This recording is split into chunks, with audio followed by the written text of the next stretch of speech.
এখন আমরা হাবড়াতে যাচ্ছি আমার বাবার বাড়িতে, দীঘায় যাব তার জন্যে। চলো যাওয়া যাক।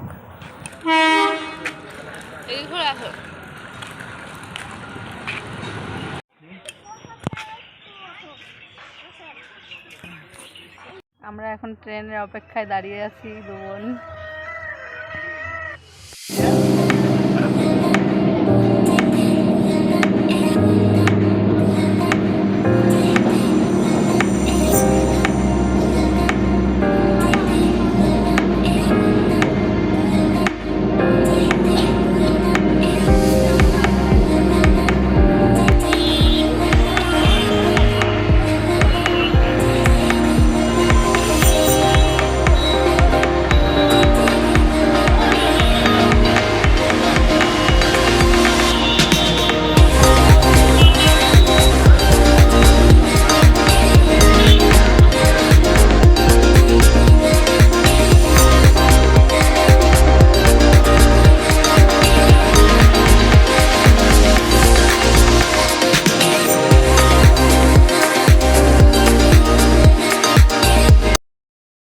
ফাইনালি আমরা চলে এসেছি বাড়িতে।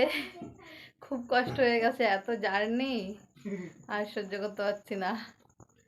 এখন একটু রেস্ট নেব, নিয়ে আবার যেতে হবে বাজারে, একটু কিছু শপিং বাকি আছে।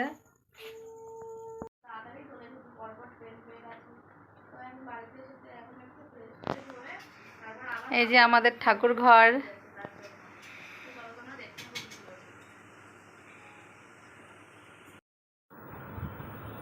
এটা আমাদের বনবিথি পার্ক, আমাদের বাড়ির পাশেই।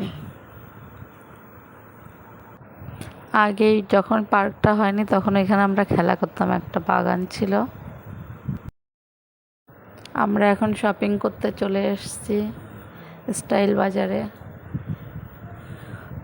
ওইখান থেকে কিছু পছন্দ হয়নি, তারপরে ট্রেন্ডসে যেয়ে কেনাকাটা করেছিলাম। ট্রেন্ডসে আমাদের অফার ছিল।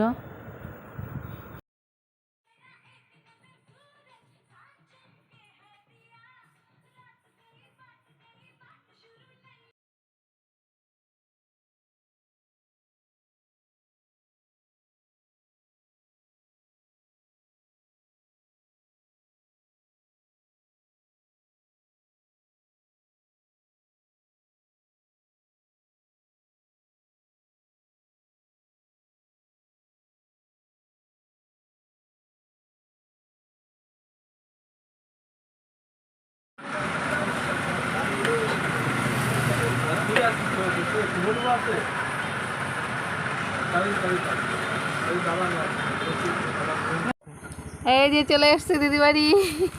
Hi friends. কি লাইনি সঞ্জিতা একটু দিদির সঙ্গে দেখা করতে।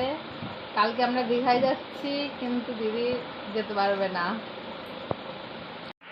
দিদি যেতে পারবে না কারণ আমরা মাসি হচ্ছি, ওর জন্য দিদি যেতে পারবে না। ওই জন্য একটু খারাপ লাগছে দিদিকে রেখে যেতে। কি করা যাবে, পরে সবাই মিলে একসঙ্গে যেতে পারবো। ভিডিওটা করে দিচ্ছি এখানে এন্ড। ভালো লাগলে লাইক, কমেন্ট, শেয়ার করতে ভুলবে না।